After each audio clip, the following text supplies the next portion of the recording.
Good morning. Good morning. Welcome to Easter Sunday virtual celebration here at the Center for Spiritual Living in Tampa Bay. I'm Reverend Laine Morgan, and I am so blessed to serve as the senior minister and spiritual leader of this gorgeous community. And I stand here in our sanctuary. Again, I have a couple of technical people here, but I'm here by myself. But I'm missing all of you this morning. It's Easter, and I want us to all be together. Today is the second Sunday in April. So today marks the 1-year anniversary of our moving into this building. So it's been a wonderful year. If you were here with us a year ago, you know how special our spiritual home is, and I just can't wait for you all to get back here into the building. So happy anniversary to our CSLTB spiritual family of our home ownership, if you will, and welcome to those of you who are joining us from other places in the country or wherever you are. We're glad that you're here this morning. You know, today's a big day. Today is a day that we as a human race mark to celebrate all kinds of things. It's a celebration that is multifaceted and multicultural. First, we celebrate the season of spring, officially, the season of new beginnings and new life. You know, it's a natural time of the year to kind of notice new life bursting forth from old forms. The old trees have new leaves, and the bushes from last year are kind of budding with fresh energy and life. And in the wild, new babies are being born. I happen to have had a new puppy born that I can't wait to get here because it's spring. It's spring. So it's also the time of year when we remember the story of the death and the resurrection of the master teacher Jesus.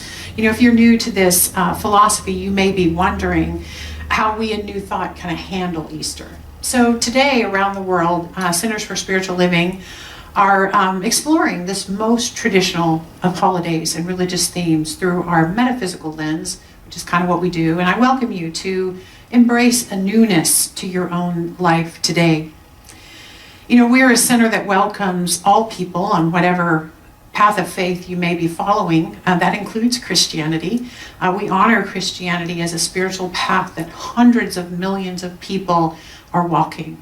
And since so many of us in this country were raised in and around Christianity, it's often the last walk of faith we choose to embrace again as we wake up spiritually. You know, if we are to be enlightened and experience this sense of oneness, we're called to heal whatever sore spots we may be holding in our hearts on this subject of religious diversity. So may today be another step on that path for you. So in honor of religious diversity, I have lit the flames of faith candles that we light here in our sanctuary from time to time. They recognize the unifying nature of all religious thought. And while I won't do the whole ceremony for you on camera today, I just want to bring into the room the recognition of all religious thought this morning. So today, I want to open the service officially with a prayer, as we always do. I'll share my lesson, and then again at the end, after the lesson, I'll give you some announcements. And I will remind you, if you happen to turn off before you listen to the announcements, we're meeting back on Zoom at 11:30 for an Easter bonnet bunny brunch, I think is what we called it. So join us back at 11:30, but I'll talk about that in the announcements. So if you're open to it, I invite you to close your eyes wherever you may be and join me in this affirmative prayer this morning. With that breath, I recognize that there is only one life, and this life is joyous this morning. This life is alive. This life is well and good. It's love and peace and harmony. It is expressing into newness in every moment. We just pause today and recognize that. And I know that this power is everywhere present. It is here in this beautiful sanctuary, but it is in every home. It is in every person's life. It is in every person's breath. It is the expression of everything. There is nothing outside of this divine intelligence. There is nothing outside this power that I call God. And so I know this power is right here and right now, and it is living in, as, and through me, and it is living in, as, and through each person hearing my voice in this moment. And as I wake up to that, as I remember that, I know that I can speak a holy word over my own life, and I do that right now over this morning.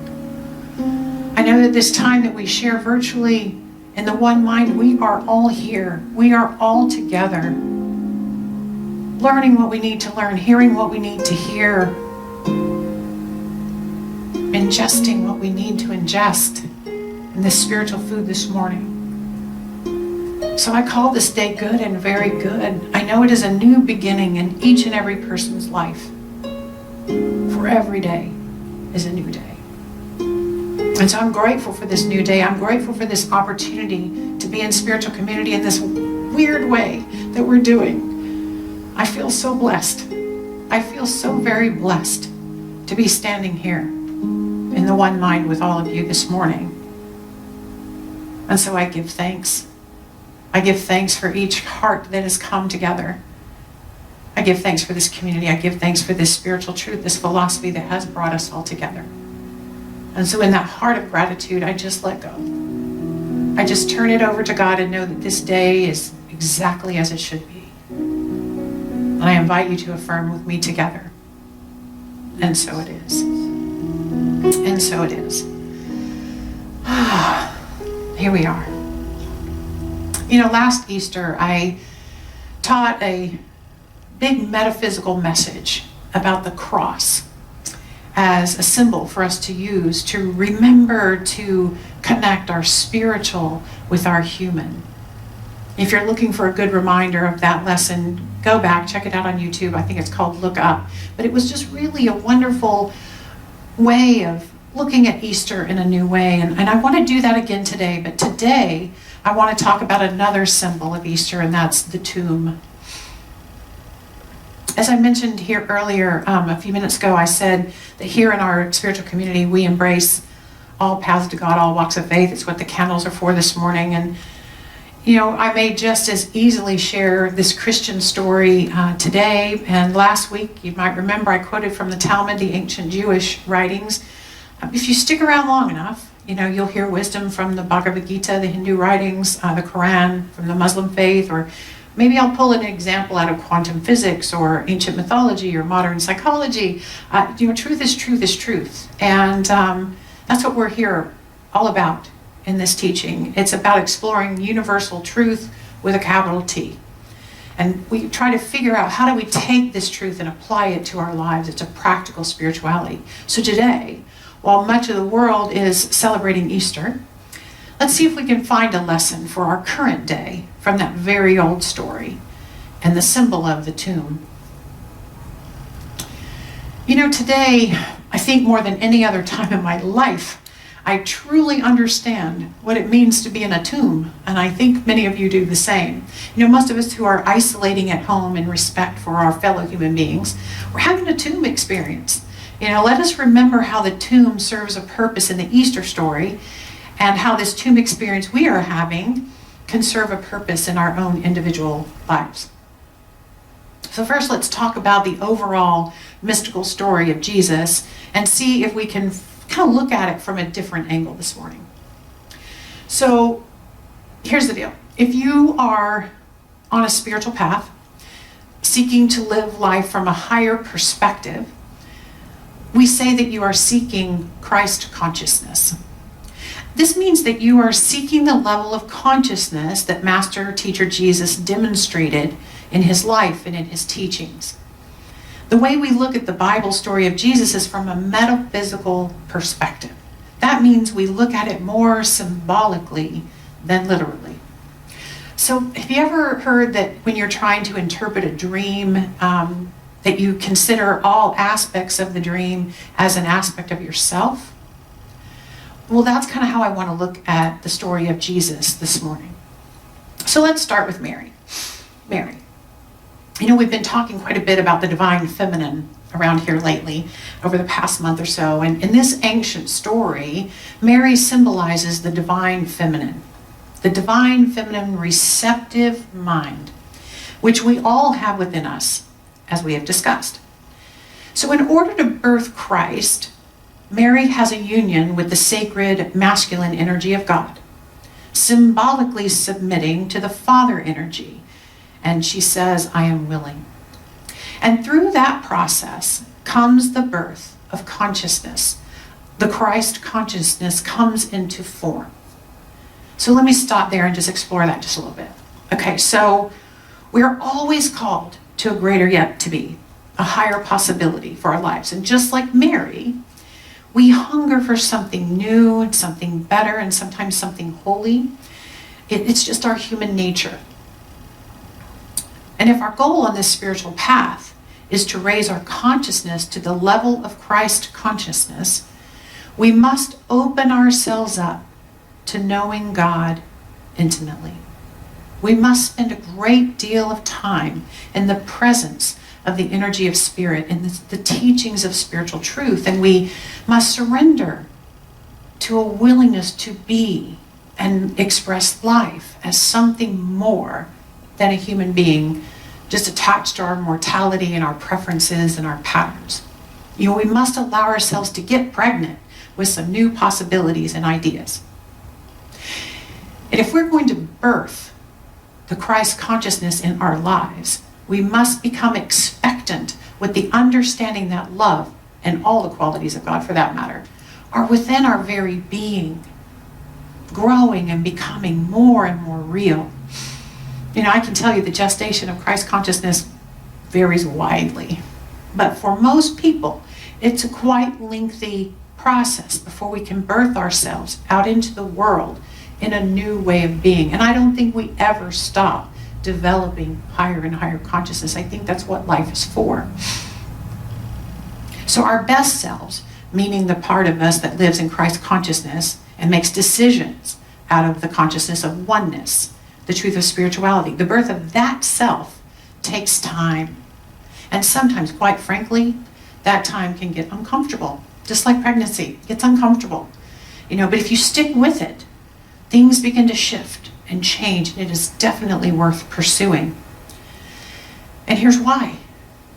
See, when you have deep access to the God within you, and you are alive in Christ consciousness, you have communication with angels on high. You have access to inner knowing and spiritual wisdom and divine ideas, intuition. That's what it means to have that Christ consciousness running in you. You have access to all the gifts of life. The gold, the frankincense, and myrrh, abundance, so to speak. The abundance of every good thing. All this belongs to you in Christ consciousness. Spirit lays it all at your feet. As soon as you have the consciousness, the awareness that you are divine, as soon as you wake up to the awareness that these good things are your birthright, your good is yours. It all becomes available to you when it is yours in consciousness. And when you have that alive in you, and it has been birthed into your visible life within the wider world, then your light becomes brighter. People are drawn toward that consciousness. The light draws them in.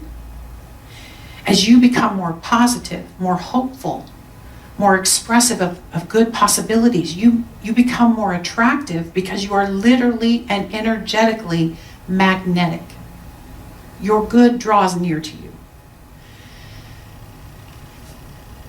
So if we go back to the story goes on that Jesus Christ grows up. This Christ matures. Think about how the story of Jesus' life is told, right? He begins to be influential. Not only did he receive the gifts at his birth of abundance and adoration and all of that, but as he grew, what did he begin to do? He began to question everything he had been taught. The higher mind in him fought religion and all the ways that traditional religion oppressed people and required sacrifices at that time in history. The Christ mind resisted politics and all the fear-based customs of his day. That is what the consciousness in Jesus was doing.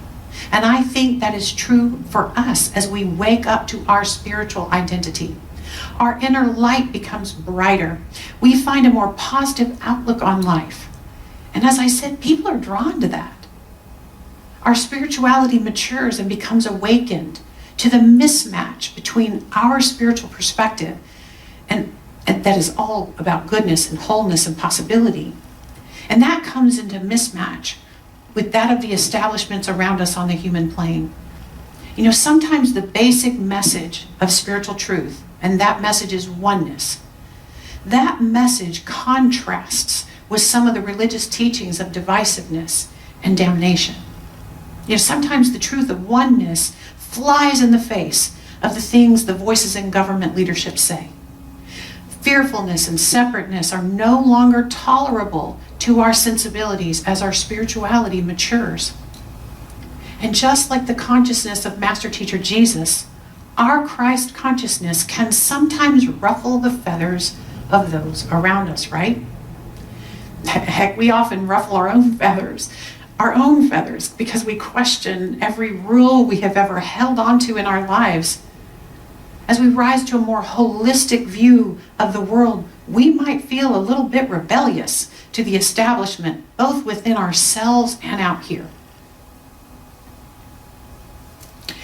As you know in the story, Jesus was eventually crucified by the established government for his radical ways, for his message of love and unity.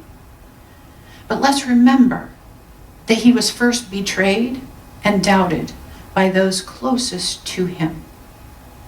He had to distance himself toward the end of his life to ready himself for the separation of consciousness that was occurring in him. And as your consciousness shifts and changes, it becomes different than some of the people closest to you. Sometimes there comes a time when the world around you just can't stand it either.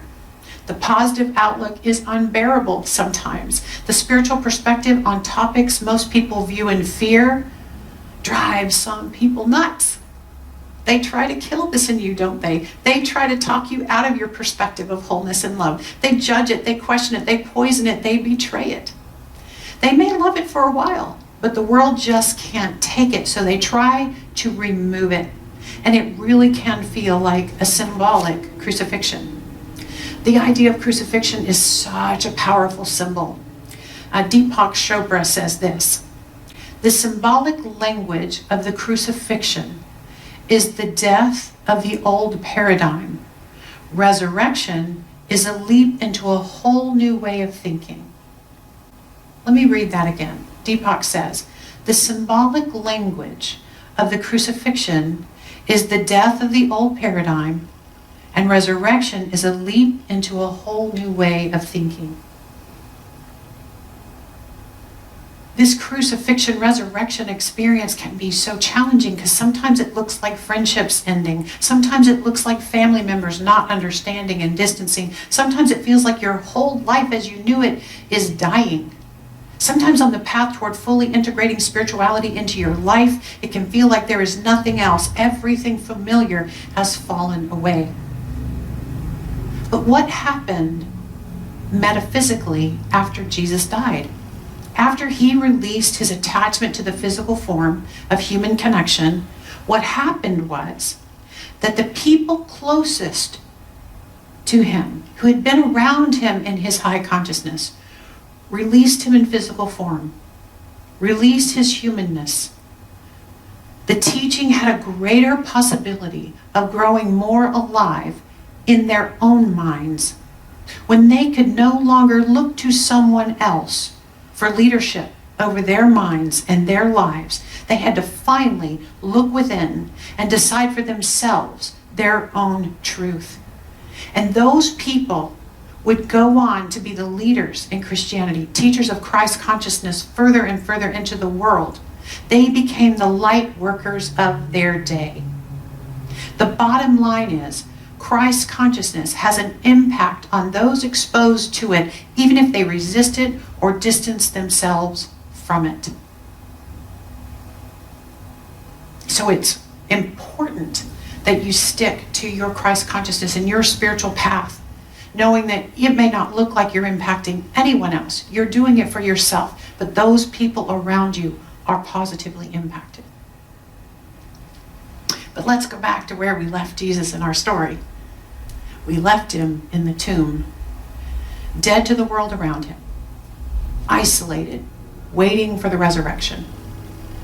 You know, we can only imagine what power the tomb held.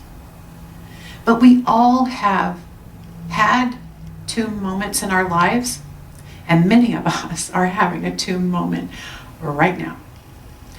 In the tomb moments are when we sort ourselves out within ourselves, right? We wait for the experience of something new.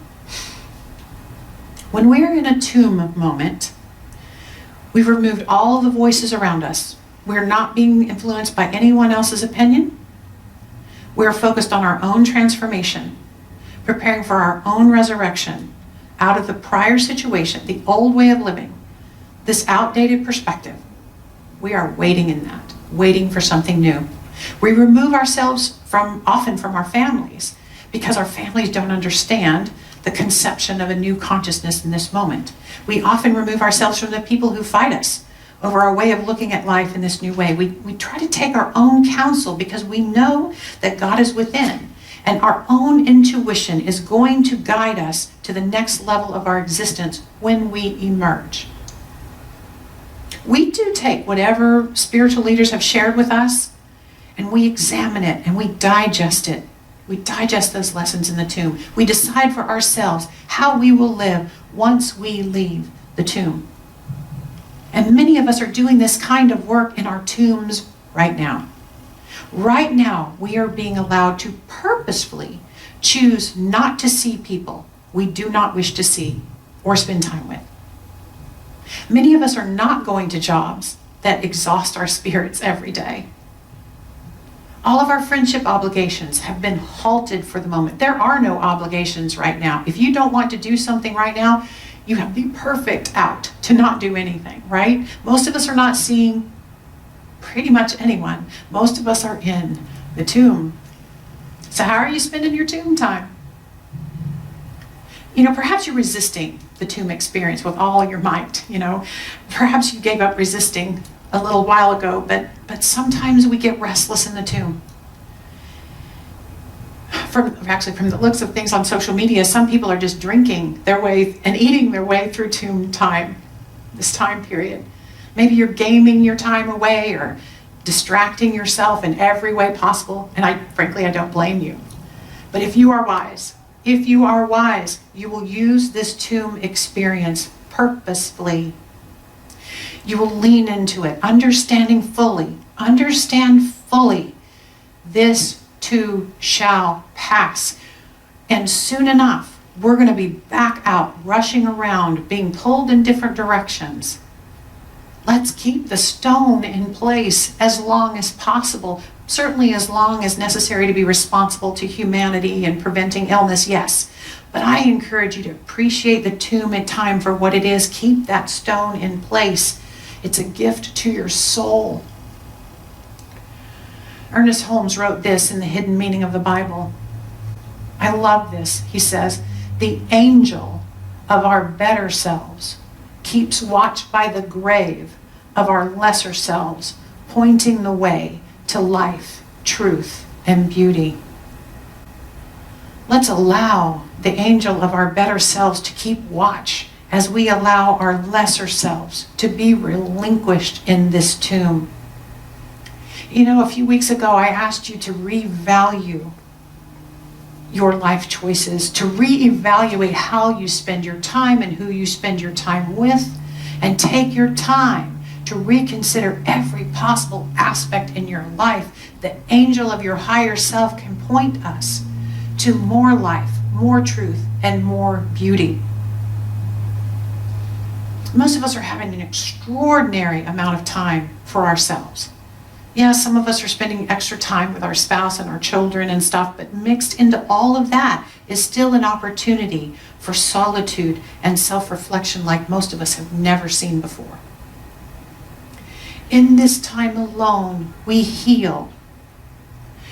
We grieve and mourn our former way of being. We release old habits, old stomping grounds, old ways of living and moving in the world. We read books, we imagine and ponder the new way of being, and hopefully we spend a great deal of time in the silence and in prayer and meditation. We allow the voices of our inner critic and our inner guide to have long conversations with each other inside our heads. And I pray that you're journaling and capturing the growth that is possibly happening in this tomb. Because in this tomb, we will decide how we will re-emerge onto the stage of life once they roll that stone away. There is a distinct possibility of an ascension of sorts for you. My top title today is Rise Up, O My Soul. It's a line from Emma Curtis Hopkins. I put a song on Facebook today. Rise up, O my soul. Call forth your soul to rise into leadership in your life. Ask your highest self to drive the bus of your life as you reemerge from the tomb. Come forth from this time apart with a renewed commitment to be loving, to be kind, and to be a part of something bigger than yourself. Dedicate yourself to renewing friendships now. Renew those connections now that are important to you, so that when you emerge, you can stand hand in hand with those you love and those who are ready to have this new experience with you. Decide for yourself if you're going to live in Christ consciousness to a greater degree when you go forth. Charles Fillmore, he founded the Unity movement with his wife Myrtle, the Fillmores, and Charles said this about resurrection in the Metaphysical Bible Dictionary. He said, resurrection is the raising of a person's mind and body from sense to spiritual consciousness. Old, limited personal relationships do not continue in the resurrection.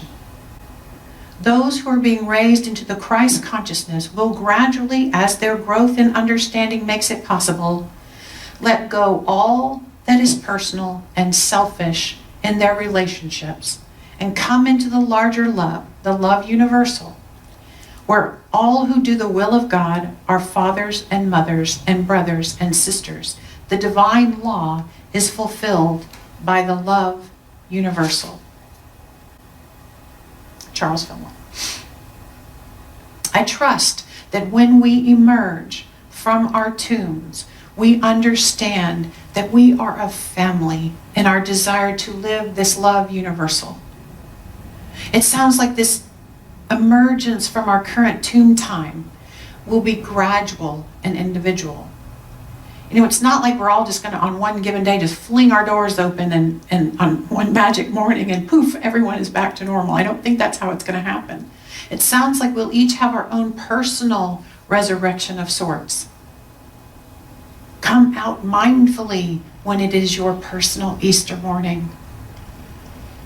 As Fillmore says, let go of all the personal and selfish in relationships and come into the larger love, the love universal. My deepest prayer for you is that you have joined me in the commitment to at least 30 days of daily spiritual practice. Because if we awaken to our spiritual connection every day we are entombed, we should step back into our lives with greater purpose and greater spiritual poise. There is a possibility that this erratic human energy around us will throw us off less. We can become less reactive and more intentional. So on this beautiful Easter morning, we have a choice. We have a choice. We can get bogged down in the argument about what really happened 2,000 years ago, or we can just choose to know that something happened and it has positively impacted all of us with the hope of renewal. You know, whether it is Jesus in a tomb or our own personal tomb experience happening right now, transformation and rebirth is a natural part of the journey of life. And that is why we tell the Easter story. And so it is. So I want to go into a moment of prayer. If you will please join me in that. Just take a moment and become aware of your tomb. Become aware of your personal experience of peace that is possible in this quietude of this day. And I invite you to know with me that that this tomb experience is a holy one.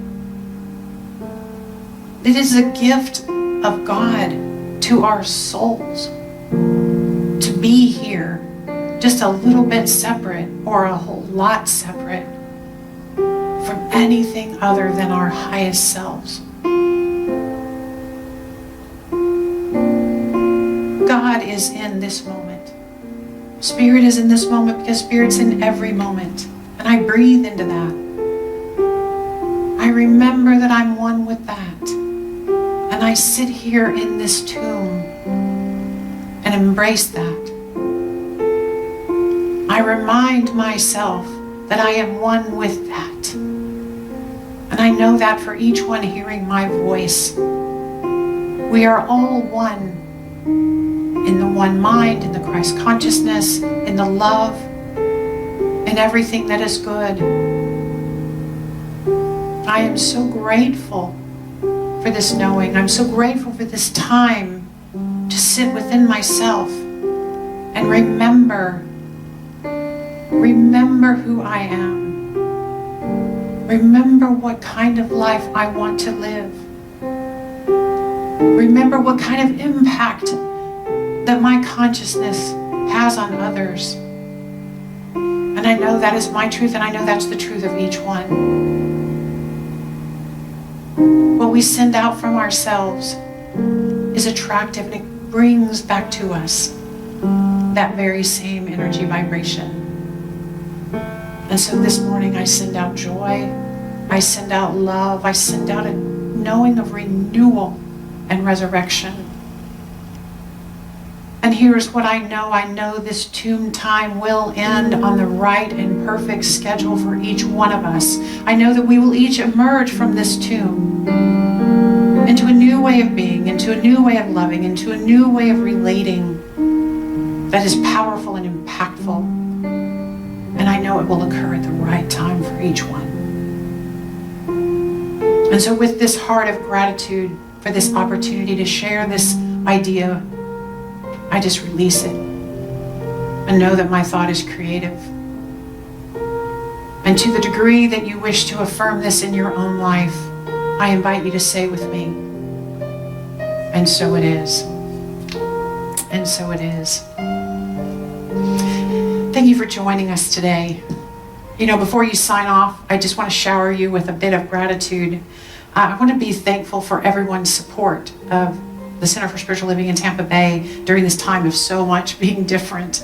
If you consider yourself a part of our community and you receive spiritual food here, the Board of Trustees and I encourage you to continue your contributions and helping the community stay financially strong as we just kind of wait to come back together. You know, Lori will add the text to donate button in the comments or the number to make sure that it's easy for you. But also you can visit our website for donation methods, and thank you. I do have a few announcements. There are some other ways to stay connected while we wait to come back together physically.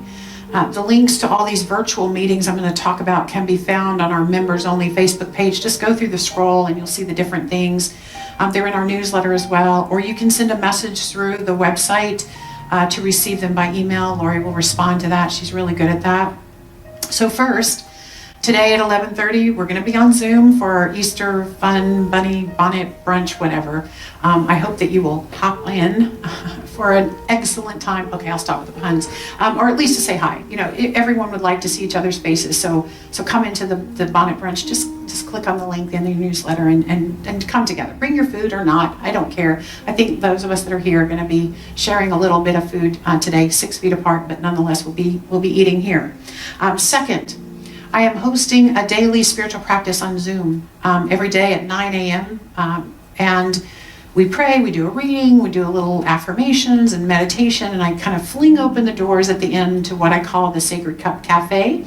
And we chat a little bit, just have some social time. So if you're really craving some time with some like-minded people in the morning, bring your donuts, your coffee. Sorry, Randy can't deliver them to everybody, but just know that your pajamas, your bed head, it doesn't matter. Come be with us in prayer every morning at 9. Third, Wednesday night gatherings are growing. We meet on Zoom at 7 p.m. for the unclassiest class you've ever taken. Those who are attending are just trying to encourage other people to come in, because our sense of connection is really growing every Wednesday night. And even though we're apart, we're feeling closer, and we don't want to leave anyone behind. So come into the Wednesday night class if you can, and participate in those great conversations and fun. It's actually kind of fun. And finally, I want to say this. If you're hearing this message and you are somewhere struggling with the technology of all this Zoom stuff, or Zoom scares you, or you're just unfamiliar, but you deeply desire some community time, please reach out and ask for help.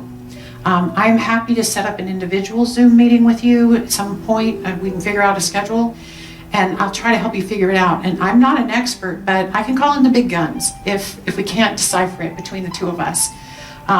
If I was able to get 3 generations of my family into a Zoom family reunion last weekend, I think we can do it. I miss you. I miss you. So please don't let fear of technology keep you from joining us. But anyway, have a blessed and beautiful Easter day. And I will see you at 11:30, hopefully. Namaste. You are loved.